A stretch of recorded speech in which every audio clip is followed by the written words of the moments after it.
การเรียนภาษาต่างประเทศนะคะ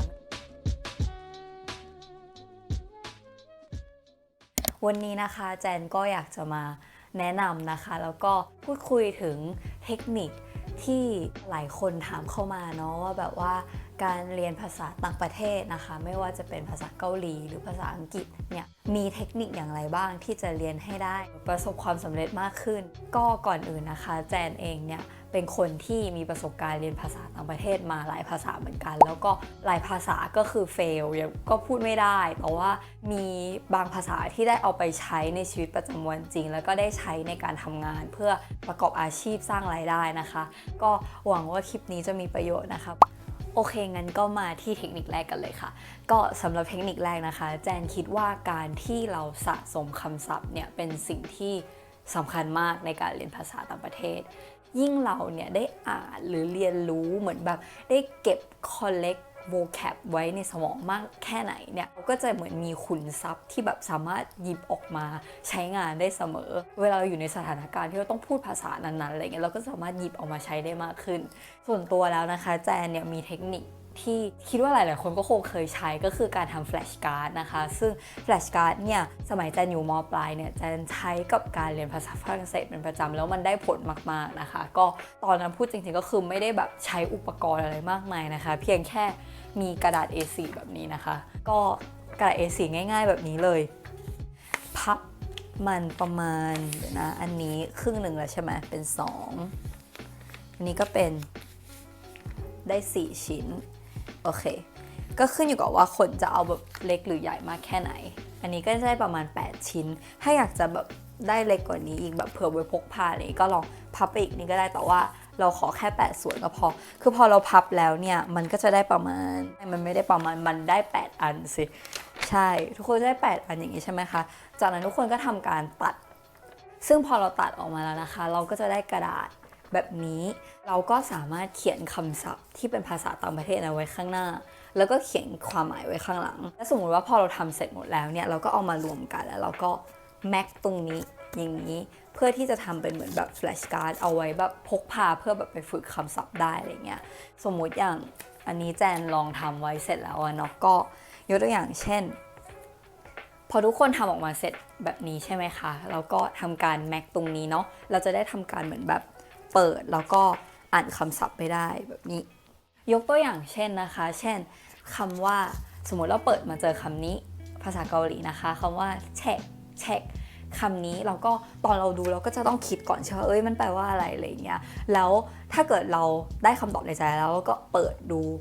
แปลว่าหนังสือแบบเนี้ยซึ่งการทำแบบนี้ยิ่งทำเยอะแล้วเราก็ฝึกอ่านไปเรื่อยๆทำอะไรอย่างเงี้ยมันจะยิ่งทำให้เราเหมือนแบบจำคำเหล่านี้เข้าไปในสมองของเราอะไรเงี้ยซึ่งแจว่ามันสนุกมากๆแล้วมันก็เป็นเทคนิคที่แบบว่ามันได้ผลมากๆนะคะกับการเรียนจำคำศัพท์แบบนี้นะคะก็ยังมีเทคนิคของ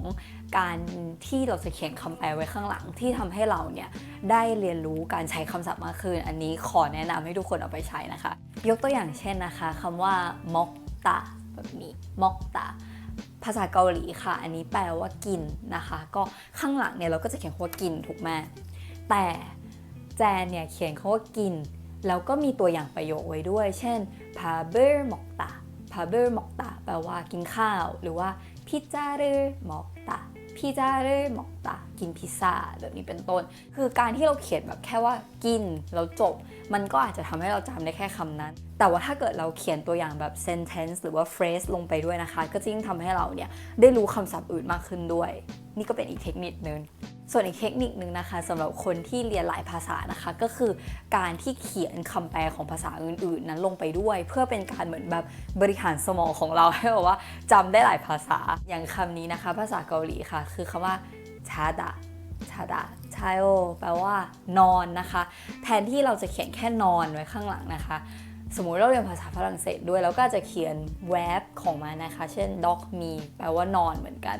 คือการบูรณาการหลายๆภาษานะคะก็จะยิ่งทำให้เราเนี่ยเหมือนแบบว่าได้บริหารสมองแล้วก็ได้เรียนรู้คำศัพท์หลายๆภาษาในเวลาเดียวกันด้วยซึ่งนี่คือเป็นเทคนิคที่แจนใช้ตั้งแต่ม.ปลายนะคะทุกวันนี้มันก็มีแอปพลิเคชันมากมายนะคะเช่น flashcard นู่นนี่นั่นอะไรอย่างนี้ก็ถ้าเกิดทุกคนไม่อยากจะแบบ เปลืองกระดาษนะคะลดโลกร้อนนะคะก็ลองใช้เทคนิคนี้นะคะในมือถือได้ก็คิดว่ามีประโยชน์มากๆเลยค่ะสำหรับเทคนิคถัดไปนะคะนั่นก็คือการเรียนรู้วัฒนธรรมของประเทศนั้นๆด้วยตอนที่แจนเรียนภาษาฝรั่งเศสในตอนม.ปลายเนี่ยคือแน่นอนว่าเป้าหมายก็คือการสอบแพท7เพื่อให้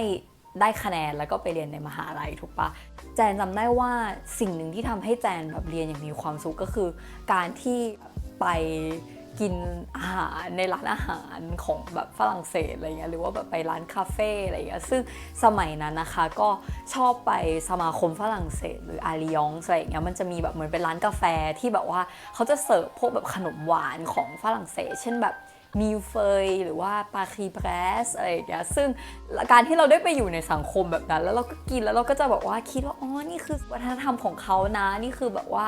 อาหารฝรั่งเศสนู่นนี่นั่นอะไรอย่างเงี้ยมันจะยิ่งทำให้เหมือนเราอะenjoy กับการเรียนแล้วก็จะได้เข้าใจวัฒนธรรมของคนประเทศนั้นมากขึ้นมันก็จะได้ความศัพท์ด้วยนะบางทีอะรวมไปถึงการที่เราเนี่ย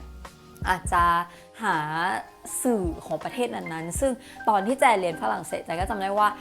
อยากจะแบบอ่านนิตยสารแบบ Vogue หรือ Elle อะไรอย่างเงี้ยเราก็ใช้วิธีการเข้าเว็บไซต์ของเขาแล้วก็ลองอ่านคอลัมน์ซึ่งในคอลัมน์เนี่ยมันก็จะมีคำศัพท์ใหม่ๆที่เราได้เรียนรู้อะไรอย่างเงี้ยแล้วก็ทีนึงก็คือเช่นดูข่าวค่ะเช่นดูช่องพวกเตเวแซงมงอะไรอย่างเงี้ยพยายามคือฟังไม่เข้าใจหมดหรอกแต่ว่าเหมือนเราพยายามแบบว่าดื่มด่ำกับสิ่งนั้นอะไรเงี้ยเปิดฟังถ้ามีคำศัพท์ที่เราพอจะเข้าใจเราก็จะจดนู่นนี่นั่นอะไรอย่างเงี้ยการที่เราใช้ชีวิตหรือไลฟ์สไตล์ที่แบบว่าดื่มด่ำไปกับสังคมหรือว่าสื่อของประเทศนั้นเนี่ยนอกจากจะทำให้เราเอนจอยนอกจากการเรียนตำราคือการเรียนตำรามันก็เครียดอะน้องทุกคนเราก็เลยไปหาสื่อเอนเตอร์เทนเมนต์อื่นๆซึ่งแบบอยากจะบอกว่าสำหรับน้องๆหรือใครนะคะที่เรียนภาษาต่างประเทศในยุคนี้เนี่ยคุณน่าอิจฉามากเพราะว่าตอนนี้ในสื่อ YouTube มันมีคอนเทนต์เยอะมากหรือว่าสื่ออื่นๆเนี่ยอย่างเช่น Vogue ตอนนี้เนี่ยเขาก็ทำเป็นช่อง YouTube ที่มีดาราฝรั่งเศสมีนางแบบฝรั่งเศสออกมาพูดมีดาราเกาหลีนางแบบเกาหลีอะไรเงี้ยหลายๆอย่างเนี่ยมันทำให้เราเข้าถึงได้ง่ายมากนะคะดังนั้นก็ขอแนะนำเทคนิคนี้นะคะเพราะว่ามันมีประโยชน์มากๆแล้วจะทำให้เราเนี่ยเหมือนแบบ enjoy การเรียนมากขึ้นค่ะแล้วก็อีกเทคนิคหนึ่งนะคะซึ่งเป็นเทคนิคที่จะค่อนข้างกว้างนิดนึงแล้วก็จะเป็นเทคนิคในเชิงจิตวิทยานิดนึงนะคะนั่นก็คือการหา passion ในการเรียนภาษานี้ค่ะเอาล่ะทุกคนก็อาจจะคิดว่าพี่แจนพูดอะไรแบบว่า